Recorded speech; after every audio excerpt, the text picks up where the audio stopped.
Shalom Bapak Ibu, Saudara yang terkasih di dalam Tuhan. Bina Iman kali ini adalah tentang harapan dalam iman Yesus Kristus adalah jaminan yang pasti bagi hidup orang percaya. Ibrani 11 ayat 20 mengatakan, karena iman maka Ishak sambil memandang jauh ke depan memberikan berkatnya kepada Yakub dan Esau.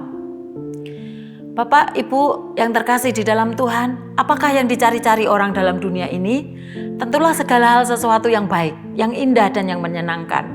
Tidak ada orang yang waras yang hidup saat ini akan mencari hal yang buruk dan merugikan. Nah, persoalannya adalah bahwa banyak orang sulit membedakan mana yang baik dan mana yang buruk bagi dirinya. Sehingga menimbulkan banyak kesalahan, persoalan yang baru ketika harus memilih dan memutuskan yang baik bagi dirinya. Ingat, bahwa penilaian pada manusia itu berbeda dengan penilaian bagi Tuhan. Itu sebabnya kita harus sungguh-sungguh bisa peka dan mengerti bagaimana memahami kehendak Tuhan dalam pencapaian-pencapaian yang diharapkan dalam hidup kita ini. Apa yang dipandang baik oleh dunia belum tentu baik di hadapan Tuhan. Itu sebabnya Paulus mengungkapkan apa yang dulu menjadi keuntungan, sekarang baginya itu adalah sampah. Sejak Paulus mengenal Kristus. Nah, pada masa lalu Ishak karena iman sambil memandang jauh ke depan, memberikan berkatnya kepada Yakub dan Esau. Karena iman, Ishak melakukan hal tersebut. Melakukan apa? Melakukan sesuatu yang penting, yaitu meneruskan berkat perjanjian sejak dari Allah dengan Abraham, yang karena ketaatannya dipanggil keluar pergi ke tempat yang diterimanya tanpa mengetahui tempat yang ia tuju. Ibrani 11 ayat 1 mengatakan bahwa iman adalah dasar dari segala sesuatu yang kita harapkan dan bukti dari segala sesuatu yang tidak kita lihat. Nah, hal inilah yang menjadikan dasar alasan Ishak meneruskan warisan imannya kepada anak-anaknya.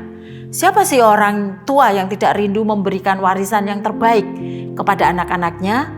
Rindu melihat kehidupan jasmani maupun rohani anak-anaknya itu terjamin di masa depan, terlebih dalam kekekalan kerajaan Allah. Kalau Abraham memandang hidupnya dengan tanpa iman dan hanya memikirkan apa yang kelihatan, maka tidak mungkin dia rela mengorbankan anaknya yang tunggal. Ternyata dia memandang masalah itu dengan mata iman, sehingga dia berpikir Allah akan membangkitkan Ishak. Abraham percaya pada kuasa kebangkitan. Kita boleh meneladani dia dan ikut memperoleh bagian yang indah di dalam kota yang diharapkannya. Waktu mau meninggal, ketiga keturunan Abraham, yaitu yang disebut dalam kitab Ibrani, yaitu Ishak, Yakub, dan Yusuf, memikirkan dengan iman masa depan umat Allah. Kita harus ingat betapa sedikitnya orang yang sudah lanjut usia tetapi tetap memiliki iman yang teguh. Pengalaman yang pahit, sikap yang sinis dalam kehidupan dapat menggerogoti iman yang dipunyai orang sampai habis dan sampai hidup keagamaan mereka menjadi hanya sekedar kebiasaan saja. Iman adalah jaminan dari apa yang diharapkan, yaitu surga.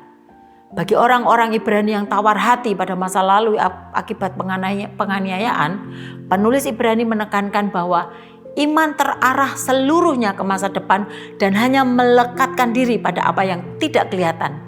Ibrani 11 ayat 1 ini telah menjadi definisi iman yang sejati, di mana melalui iman itu orang pasti memiliki harta surgawi. Contoh teladan dari perjanjian lama dari kehidupan Abraham dan keturunannya membuktikan bahwa iman ini menjadi sumber keteguhan hati dan kekuatan yang luar biasa yang dimaksudkan, yang adalah iman yang teguh akan kesetiaan Allah, bahwa ia pasti akan memenuhi janjinya, bahwa iman yang demikian itu menjamin pelaksanaan janji Allah terwujud, yang tampak pada contoh-contoh kehidupan para bapak-bapak beriman di masa lalu. Kepercayaan mereka demikian pasti sehingga mereka seolah-olah sudah melihat kenyataan yang akan datang. Nah, dalam Ibrani 11 ini secara keseluruhan kita diperlihatkan satu-satunya jenis iman yang dapat diterima oleh Allah, yaitu apa? Yaitu iman yang menang dalam situasi yang paling buruk sekalipun.